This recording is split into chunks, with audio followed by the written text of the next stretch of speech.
I think you're a smart guy. Now, there are only one or two things going on here. Either you're not qualified to manage a Costco food court, or you believe in open borders. I think it's the latter. Kennedy, this is the biggest lie he's told so far. He's not remotely interested in stopping this, and he doesn't want to reduce these numbers.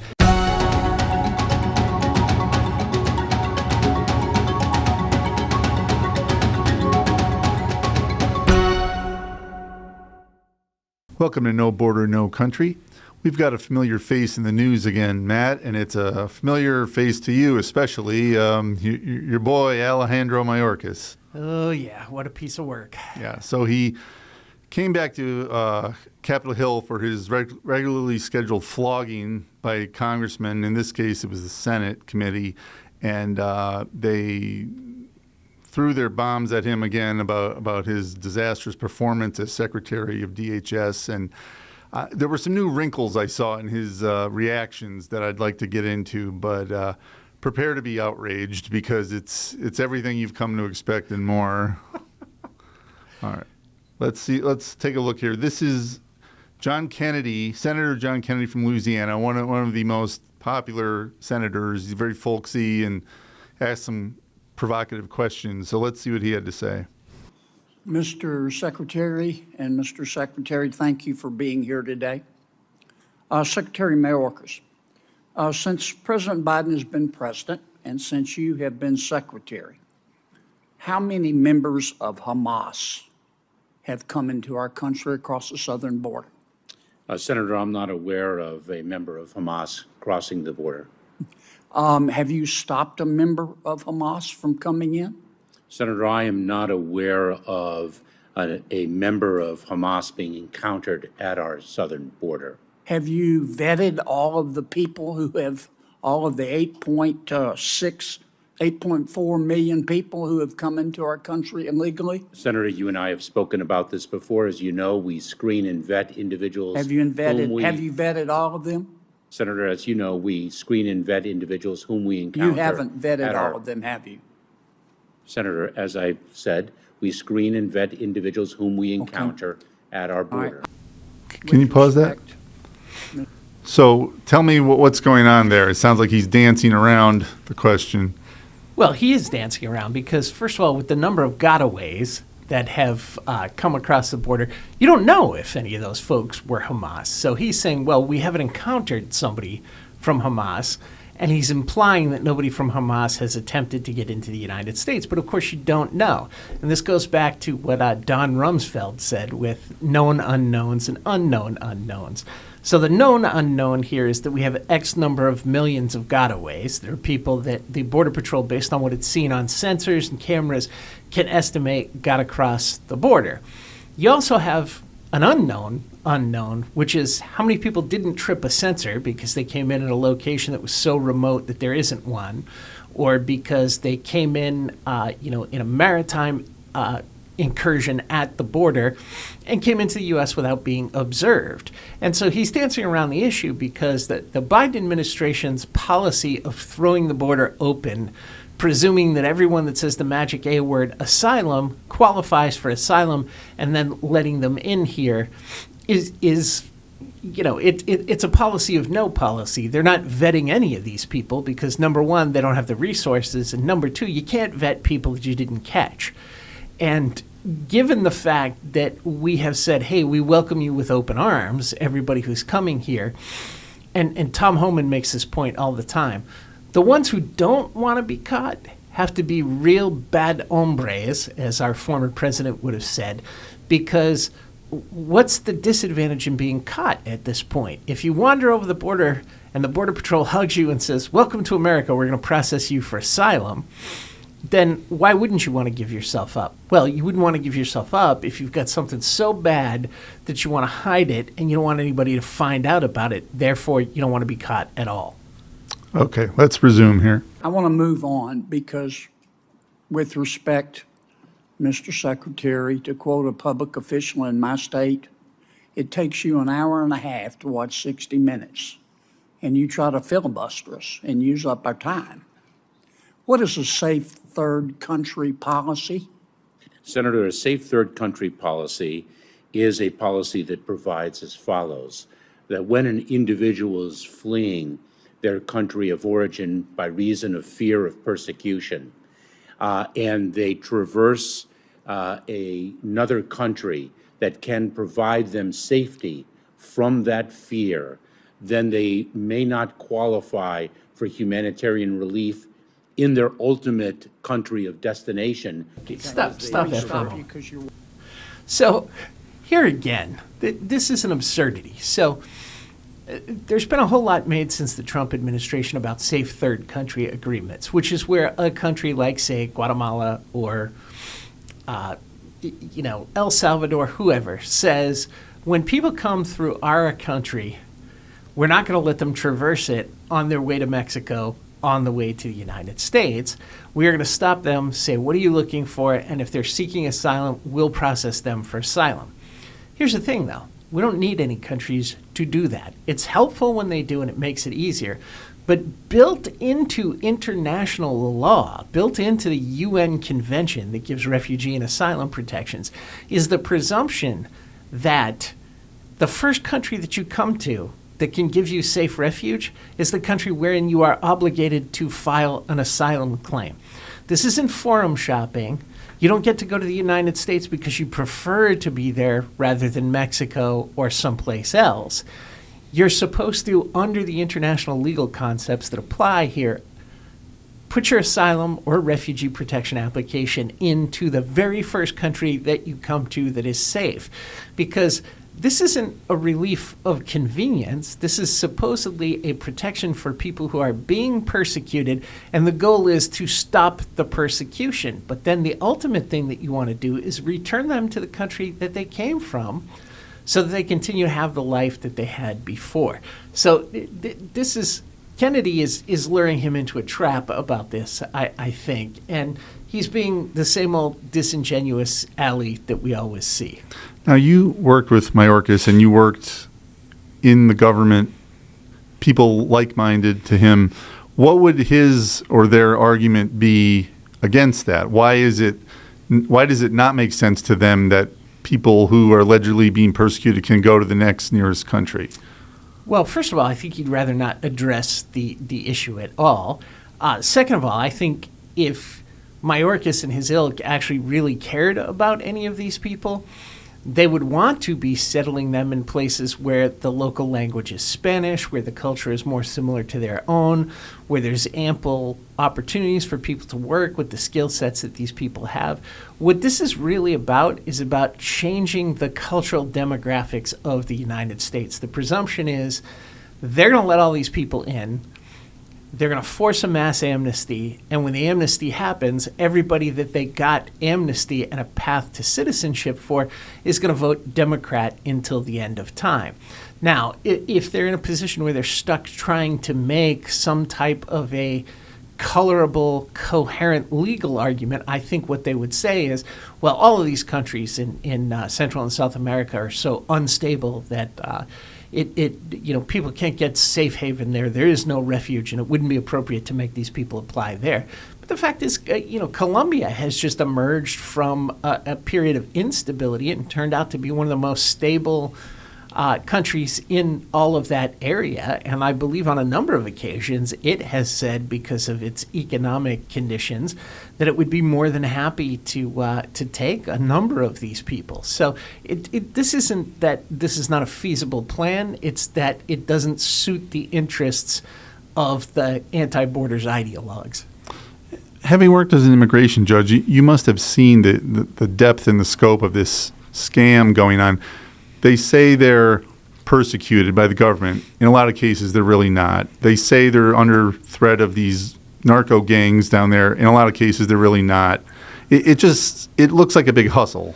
It is a big hustle. In my experience, most of them didn't claim that they were persecuted by the government. The asylum statute, and this applies to refugee protections as well, makes protection available for anyone who is being persecuted on account of race, religion, nationality, political opinion, or membership in a particular social group.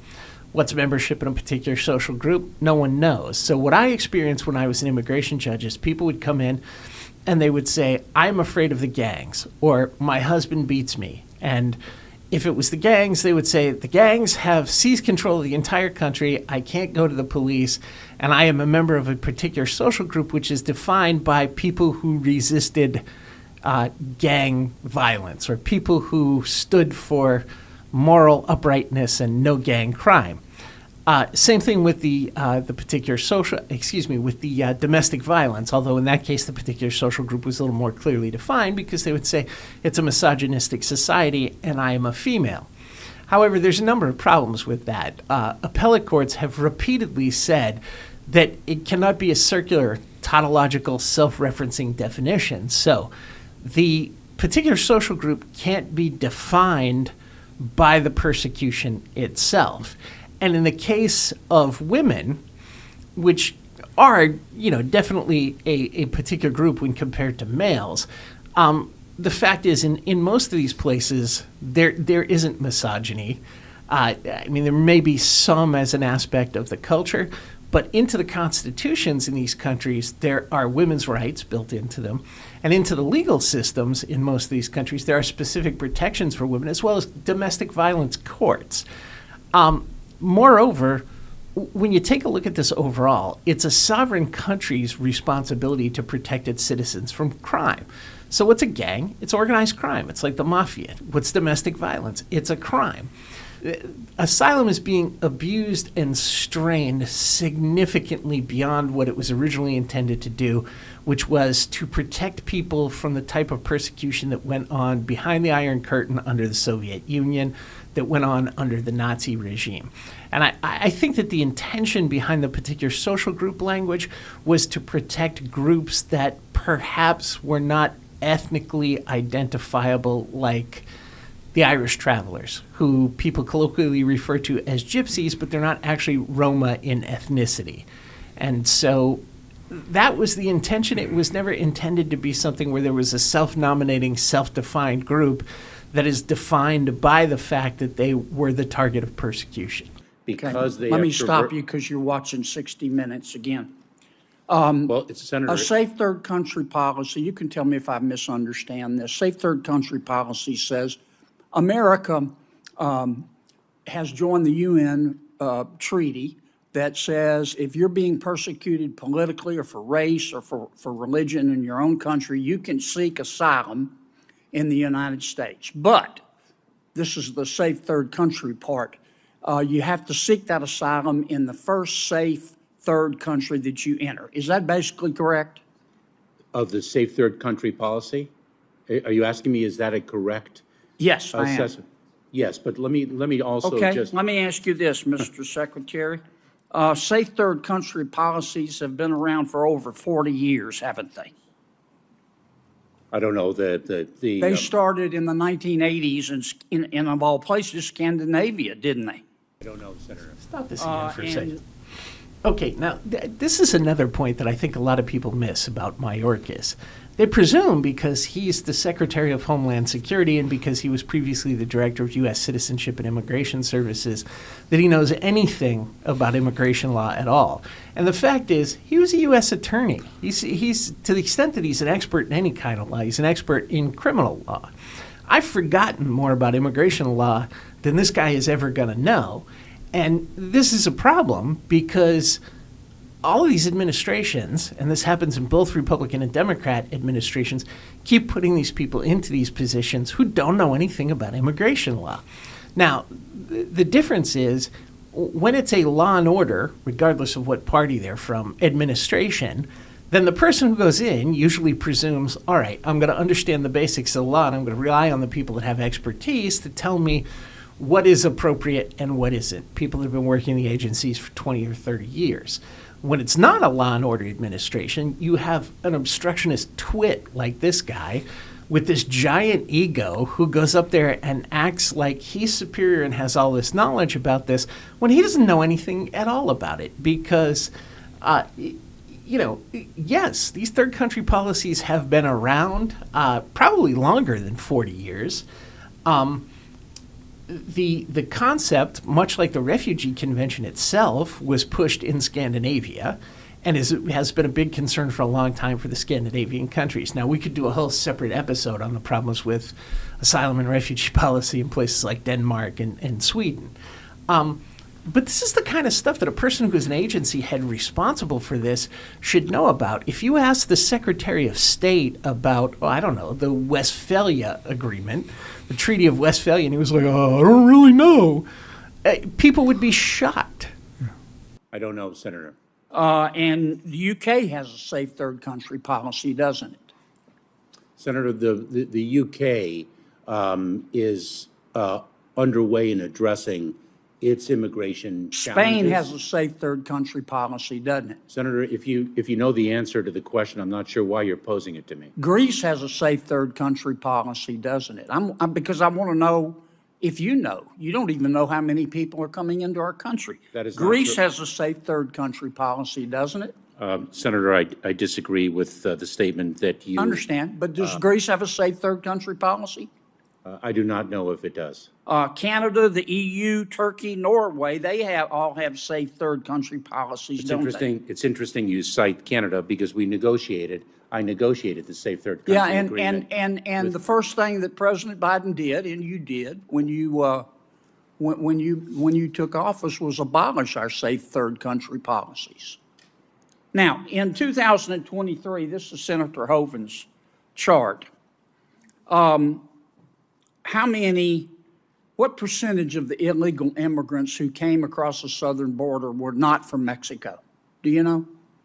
Senator, I know that third country nationals has been on the increase, the number of encounters. What percentage? I can certainly. You don't know, do you? I can Okay. certainly. It's 71%, okay, are not people who are not from Mexico. So if we had a safe third country policy, that means that 71% of the 8.4 million people that if you have allowed to come into our country illegally, let me be conservative and use 6.6 million because the 8.4 includes gotaways. 71% of the 6.6 million people that you have allowed into our country illegally would not be hurt in any way. They could claim asylum from political or religious or racial persecution, but they would have to do it in another country, more than likely Mexico. Is that not the case? Senator, that is an incomplete and inaccurate accounting of the safe third country. And did you not say, when we last spoke, and I proposed that, you thought it was a bad policy? Senator, let me share with you a prerequisite to a safe third country agreement, and that is... No, I'm almost out of time, and I'm not going to let you filibuster, Mr. Secretary. Well, Senator, I have to say that 60 minutes... Well, I'm just not going to let you do Senator it. Kennedy, if he can respond, you are out of time, but I'd like to... It's my time, Madam Chair, and I'm going to use it the way I want. Your time is expired. Well, you let others go on. Here's what I think, Mr. Secretary. I think you're a smart guy. Now, there are only one or two things going on here. Either you're not qualified to manage a Costco food court, or you believe in open borders. And I think it's the latter. Senator Kennedy, you're... So before we even go on, let me say something. I don't think Ali Mayorkas is a particularly smart guy. I really don't. I know that it's a popular thing here in D.C. to say to your adversary, oh, I know you're a smart guy, the implication being that you're nefarious because if you were, if you weren't smart, you wouldn't be trying to pull the wool over my eyes. I think Ali Mayorkas is probably as bright as the majority of people that work here in D.C., but clearly he isn't smart enough to be able to do this without lying all over the Hill and lying to the media. So I just don't think people are that smart when they presume that they can pull the wool over the eyes of the American public. And I think that the American public is looking at our elected leaders on the Hill and at our judicial leaders in the courts going, what is going on here? And why is somebody not stopping this? We don't have a southern border right now. It's effectively been erased. Here's something I got from that segment we just watched. You have worked with him, you've briefed people in his position or other positions for congressional testimony, right? Mm-hmm. You've mentioned this on the show before. We have watched a lot of tape of him on the Hill. Why do the members of Congress just accept it when he says, I'll have to get back to you on that? When they ask him for any kind of metric, why can't they tell him in this hearing, the next time you're scheduled to come back here, we expect you to come with the data. Don't keep giving us this, I'll get back to you later, because a lot of them say he never gets back to them later. Why can't they insist, if you don't show up here with the data next time, we're going to presume you're refusing to testify or something to that effect? Well, I'm no expert on parliamentary procedure, but I would presume that there is something when you're called to testify before Congress that they can do if you get up there and deliberately obfuscate, which he clearly is doing. The other thing is, if I were the people on Congress, I mean, listen, Congress reaches out for official information from the agencies. But the fact is that most of the people in Congress usually have some kind of a network of sources who are working in the agencies, people who have boots on the ground that they can call up, or that someone who works for them can call up and say, listen, what's the real deal here? And what I'd like to see some of the people in Congress do is say, well, your own ex-department is officially reporting that Y. How come that conflicts with what you're coming up here and telling us? And that doesn't seem to be happening. And, I don't know if it's because the margins right now in Congress are so razor thin and there's no clear majority. I'm not sure exactly what's going on. But for whatever reason, people seem to be hesitant to drop the boom.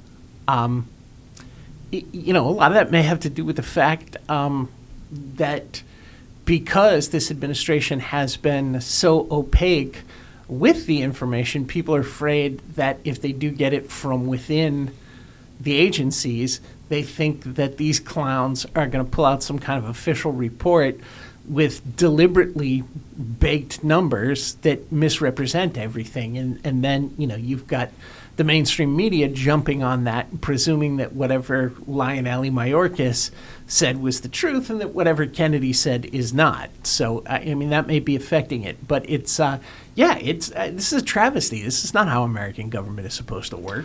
I think it's definitely a concern because just look throughout this administration, they have shown no hesitancy to bend, twist, cajole data to suit their agenda. So I don't know why he doesn't just come up with his own data, because it's probably going to be highly spun, to say the least. Well, what I don't understand is why nobody has asked him, hey, listen, you let all of these people in. They all qualify for asylum? Could you explain that to me? I've said this before on this show. I've said it before in things I have written. This goes deeper than just the immigration problem that it causes, because there's a vicious cycle here. And so these people come here, they claim asylum. There's a presumption that they should get it. They're let in. They wait for decades to get an asylum hearing. Inevitably, they wind up qualifying for work authorization permits, and they go to work in the United States, which undercuts the U.S. economy. But then they undercut it again, because most of these people will wind up on some kind of state-subsidized benefits, which the way that our federalist system is working right now, or I should say not effectively working right now, the federal government collects taxes. It gives that money to the states. The states use that to subsidize all of their free giveaway programs. And so what happens is you have people come in who, because they're not here lawfully or because they're here in some kind of a limbo status or temporary status, they're paroled in waiting an asylum application. They wind up in states like Massachusetts and New York and New Jersey getting freebies. And then they go to work, a lot of them under the table, in a job that can't be tracked. And so they're collecting money from the public fisc. They're also earning money. And the U.S. taxpayers are subsidizing these people's income so that they can take a portion of what they earn and they send it home in the form of remittance payments. And these remittance payments make up the bulk of economies all over the world, particularly in Latin America. Mexico couldn't function without the money that is sent home by expatriates living here in the United States. And then the net result of that is you've eliminated, these countries use the U.S. like a safety valve, you've eliminated the young people who would tend to be politically active and drive change or revolution if it was necessary. So that stabilizes things politically. And then the very same people that are dissatisfied with the regime are now sending money back to those countries, which supports their families, and which almost all of them are taxed on at the end point when you send it via Western Union or a bank. But we don't tax that money going out of the United States. So it's this big, vicious cycle that just extends the life of bad regimes, and it's funded by the U.S. taxpayer. We've heard many politicians, the one that comes to my mind is Nancy Pelosi, who has said things to the effect of, these people are, they have the spark of divinity and they're potential valedictorians and there's glowing praise. They have better work ethic than we do. Isn't it unfair of us to rob those struggling countries of their best and brightest? Oh, sure. It causes a brain drain. I mean, the fact is that the vast majority of these people don't have any job skills, but what you do see happening in a lot of cases is the worse the conditions get in those countries, you have their doctors, dentists, ophthalmologists, podiatrists, whatever, chiropractors, all start coming to the United States. And, Nancy Pelosi and all these other people drive me nuts. Ann Coulter wrote a fantastic article called "The Irish Were Not Red-Headed Mexicans." And she says in it that we have a forced culture where we must glorify the aliens above the U.S. citizens, and we consider every one of them a potential valedictorian or Congressional Medal of Honor winner. And that's not the case. And if you stop and think about that, the people who support unchecked mass migration will tar and feather these people with the same brush, but it's positive. And so they attribute all these positive things to these people as a group with no evidence that it applies to specific individuals. If you did the same thing with any negative, like commission of crimes or anything like that, they'd have a fit. You'd be accused of being a racist.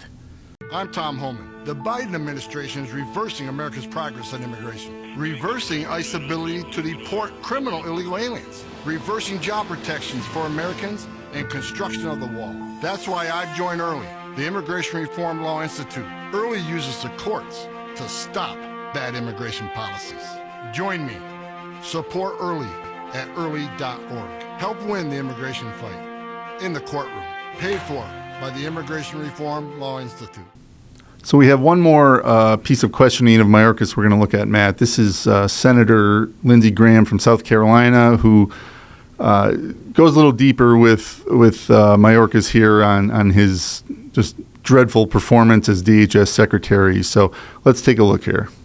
Thank you, Madam Chairman. I was also in the gang of eight, and to my Democratic colleagues, securing your border is part of the problem. We have to do more. I get that.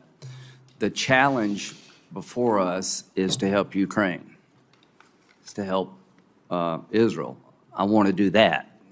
Majority of people in my party think Ukraine, we've done enough. I don't. If you want me to be able to vote for this, you're going to have to help me deal with the following question. Why are you so intent on helping Ukraine? You're not doing much about our own country when we have a border that's completely broken. I reject the idea this is a global phenomenon problem. I think you're misdiagnosing the problem. This is policy changes y'all instituted that I told you wouldn't work, and we now need to fix that. Trend lines, 2020, 458,000 encounters, 2023, 2.5 million. We need to change that, don't we, that trend line? We most certainly do, which is Okay, precisely. fair enough. 2019 is an important year as well. Yeah, okay. Well, I'm worried about tomorrow. The highest encounters was in September. Things need to change, you agree, like now? Indeed, and that is Okay, precisely all right, great. why we have sought our supplemental funding and why I we just think continue your to. supplemental makes everything worse, not better. Supplemental makes everything worse. Stop that for a second. Okay, next. Okay, this is the biggest lie he's told so far. He's not remotely interested in stopping this, and he doesn't want to reduce these numbers. And the supplemental funding request asks for some ridiculous number of immigration judges and ridiculous number of asylum officers. Well, why is that? Well, they purged all the immigration judges like me who were appointed by the Trump administration because we read the law and applied it the way Congress wrote it.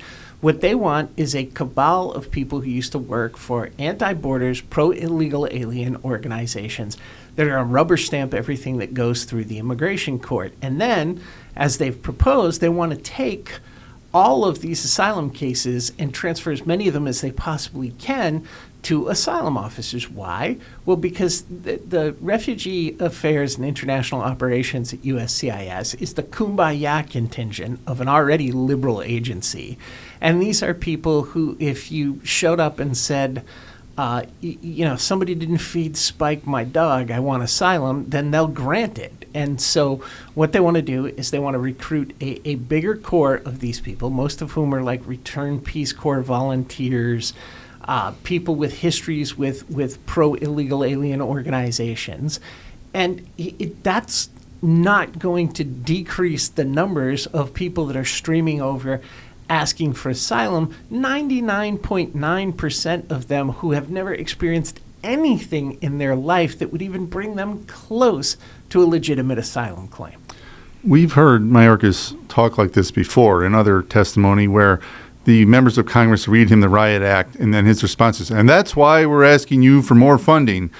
And we've also discussed this. Does anyone think throwing more money at him is going to improve the situation? No, because he's like Pee Wee Herman when he came off the bike, and his response is, "Ha ha, I meant to do that." I mean, it's the most ridiculous thing that I have ever seen. I wouldn't give this guy a book of matches, much less millions of dollars. Okay, next.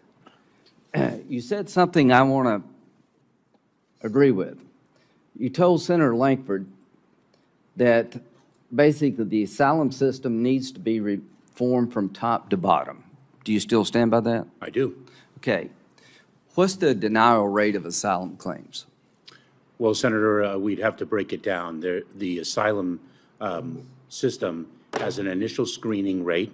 As you know, the credible I think fear. the final determination is about 90% of the claims are eventually denied. Am I in the ballpark? Senator, I believe that is inaccurate. Okay, well, what percentage of claims It are? also depends on the demographics. No, I'm asking you. Stop that for a second. DHS. He's in the ballpark. It's somewhere, depending when you look, and it's affected by where the cases are coming from. It's somewhere between 78% to 90%, sometimes higher.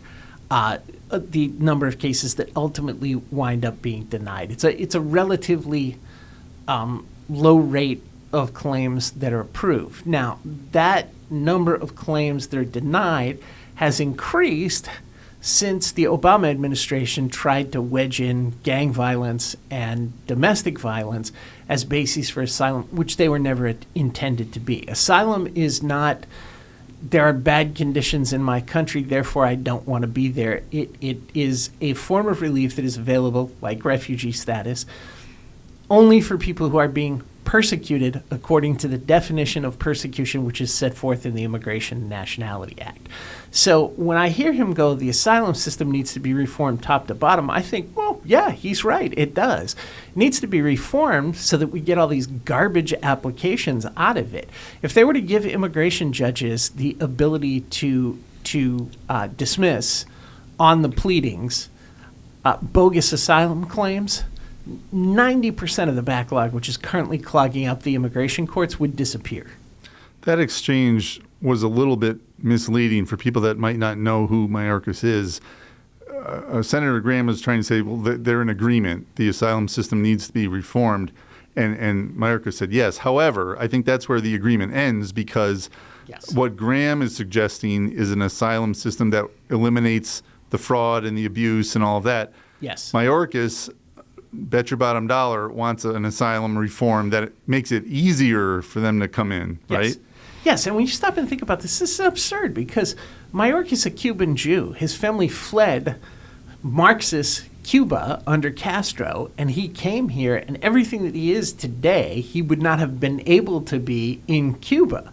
So I don't understand why he thinks that we should cheapen asylum protections and make it a rubber stamp for anybody who's dissatisfied with the conditions in their home country and would prefer to live in the United States.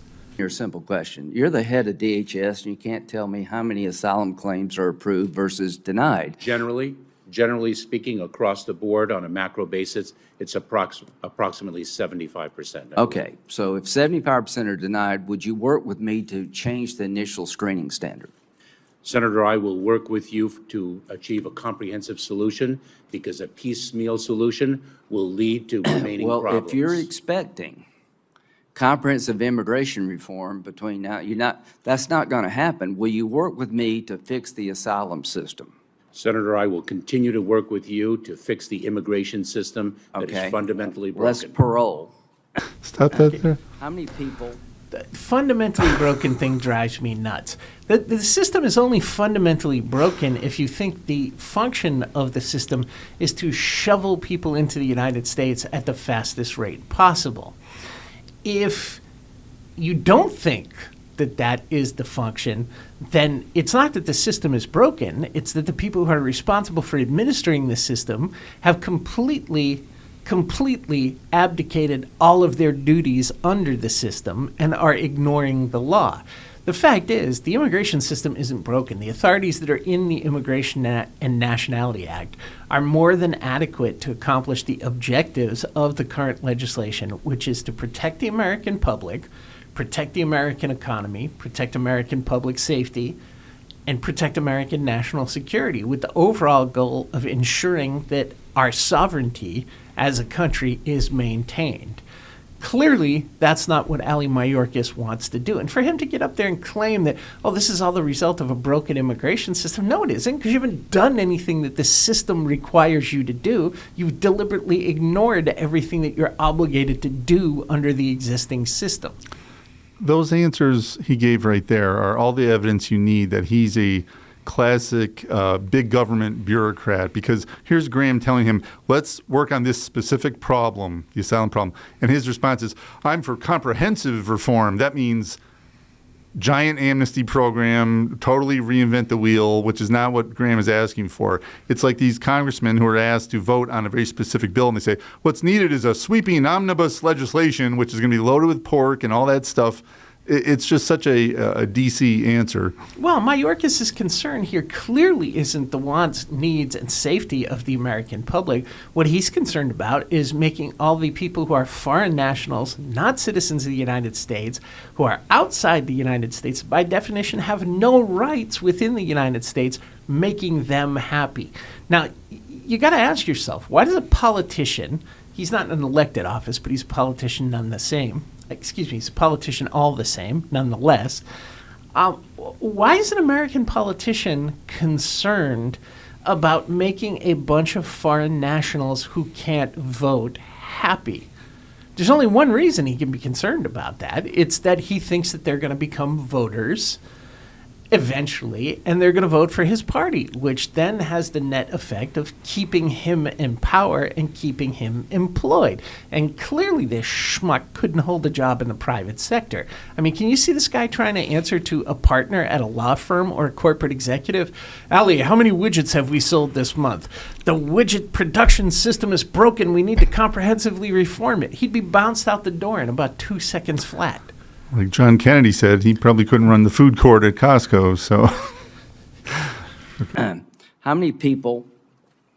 Here's the law of parole. The DHS Secretary may, in his discretion, parole people in the United States temporarily under such conditions as he may prescribe, only on a case-by-case basis for urgent humanitarian reasons or significant public benefit. There were 240,000 people paroled this fiscal year. Did you do a case-by-case analysis? Senator, we comply with the law.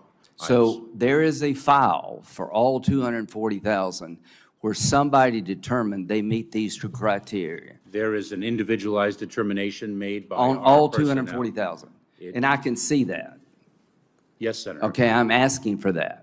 Very well, So Senator. in your opinion, 240,000 people were individually screened and granted parole. You're not blanket paroling people, are you? Let's stop this again. Correct, Senator. All right, this is a semantic hair-splitting game. He's saying, yes, there's a file, and all of these people were individually granted parole. Yes, that's true. All of those people were granted parole. But they were granted parole according to a blanket presumption that if they satisfied X, Y, and Z, then they would be given parole. That's not what the statute requires. That is correct, Senator. So is your testimony under oath that you're not giving blanket parole from people from 4 countries? Senator, we have Venezuela, Nicaragua, Cuba, and Haiti. and Haiti. So you're telling me that you've looked at every person and you gave them parole on an individual screening basis. Is that what your testimony is? Senator, we have a parole program. No. Did you do what I asked you? Did you follow the law, or are you giving blanket parole? We follow the law. Okay. The law requires an individual assessment. Senator, we make our decisions on a case-by-case basis. There's 280-something people on the terrorist watch list that we know of. Where are they? Senator, the terrorist screening data set, Where are the people? the individuals whom we encounter that are on the terrorist screening data set Are they out of the country? are screened. Are they out of the country or are they in the country? Senator, they very well may be out of the country. But you They don't may be- know. There are people on the terrorist watch list, and you can't tell me where they're at. That is not my testimony. Well, okay, where are they? Senator, if you would allow me Yeah, please. the opportunity to answer. Individuals who are encountered at the southern border, Okay, who are in the terrorist screening data set, okay. may not necessarily be known or suspected terrorists, number one. Number two, individuals who pose a threat to our national security are an enforcement priority for us. They are the priority that are subject to removal. Also, if we make a determination that it would not be safe to the American people that they be released into the United States, we detain them pending their removal Can you give me an proceedings. analysis of all 200? I know over time. Do you think you're doing a good job? Senator, I'm incredibly proud to support the men and women of the Department of Homeland Security. I didn't ask about them. I asked That is my about answer. you. That is my answer. Okay, well, I think we need to change this system, and you're completely out of touch with the nature of the problem. So he won't give himself a grade on his performance. We've seen that in other testimony as well. And does anyone think he's being completely transparent when it comes to, he said we followed the law. Are we really to believe he interviewed individually that many people? Well, I mean, they may have interviewed that many people, but it's a pro forma interview. Are you from Haiti? Okay, boom, you got parole. That is not what the statute contemplates. And it's one of those things which it really is kind of a legal point. And I know people don't often like those, but it's an important one because the statute which authorizes parole says if in the discretion of the Secretary of the Department of Homeland Security, this person satisfies the definition of significant public benefit, then they can be paroled into the United States. And that is not the inquiry that they're doing. Moreover, if you paid attention when the senator was reading the statute, it says subject to such conditions as the secretary may prescribe. So it isn't you just grant people a blanket parole and a work authorization. You can put conditions on them. As far as the terrorist, this thing that people that are in the terrorist data set may not be a known or suspected terrorist, well, that's 100% correct. But the fact is, if they're outside the border of the United States, or they're apprehended at the border of the United States, even if they're not known or suspected terrorists, you don't have to let them in. The only reason you need for not letting someone in who's apprehended at the border is they're from that part of the world we call not America. Now, we know in this town, it's in the DNA of any department secretary to seek ever more funding for their department. It's just the way this town works. If these members of Congress were thinking really out of the box, now granted, this is highly unlikely, would probably never happen, but instead of throwing more money at the problem, might it be more effective for them to say, actually, you know what, we're going to cut your budget so that you're going to be forced to take the money we do give you and put it to the most important programs? Well, here's the thing. Tell me Brian. why that wouldn't work. Congress can't do that because USCIS is fee funded. And so you take the agency that is responsible for processing applications and make it dependent upon the fees paid by applicants in order to get its money. What is it going to do? It's going to encourage more applicants to come in because that's how they get more money. Now, Congress did that by statute because they didn't want Americans subsidizing foreign nationals' immigration dreams. But it's a bad model because it gives Congress very little control, and USCIS is famous for not planning. So what happened in the pandemic was CIS had to go begging hat in hand for money from Congress because nobody was filing any immigration applications, so they didn't have any operating capital coming in. Now, what about the other agencies? Like we've heard Tom Homan has done commentaries for us talking about how this administration is gutting ICE from within, that they're just changing the culture internally and all that. What if, for example, they restricted the budget of ICE where it said you can't go with these new thinking programs you're trying to implement. You have to focus on just your core responsibilities. I mean, I guess that wouldn't fly either, right? Well, I mean, I think you probably could amend the budget for CBP and for ICE and put more specific restrictions on how the money is spent. You could do the same thing for USCIS, but the first thing you'd have to do is they would have to revoke the statute that says that it's dependent upon user fees and give it congressionally appropriated funds. Now, sometimes congressionally appropriated funds are a problem because then once the money's been appropriated, the executive branch has to send the money and allocate it to that particular agency. Of course, that leaves Congress in charge of the purse strings, and at any time, Congress can pass legislation saying, no, we really didn't mean that. What we mean is X, and this is how you're going to spend the money. So that's a complicated thing, but if the Republicans in Congress, and I say Republicans only because they're the people who seem to be concerned about the border right now. We haven't seen any notable Democrats talking about border security, but any party that's concerned about border security could try and start playing around with the purse strings in order to bring this situation under control. Those members of Congress would also have to have a strong backbone because the rhetoric that would come from this administration would be they voted to gut ICE and hamper our ability to control the flow, which is really not the reason. Sure, but if you listen to Mayorkas, he sounds like a petulant child. I mean, this is like, little kids, when you catch them doing something they're not supposed to be doing, it's always, well, it's not my fault. Well, you didn't tell me. Well, my brother made me do it, whatever. I mean, he's just, it's not him. It's a broken system. Well, you don't understand. You're not looking at this correctly. If you'll permit me to explain. No, that's all a bunch of hogwash.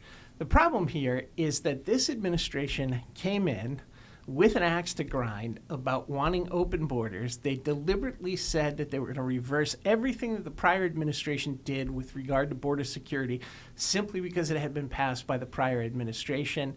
And we're seeing the net result of that. The net result is that the southern border does not exist anymore.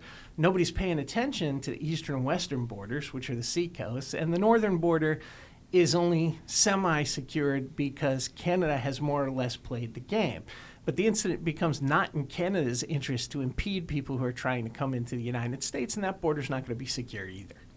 I think Senator Graham was getting to the point of this, which is that he really doesn't have a fundamental understanding of what the problem is, and he's viewing everything through this highly partisan lens, and the results are clear for everyone to see. Well, he doesn't have a fundamental understanding of what the problem is if you're approaching it from the same angle as Kennedy and Graham.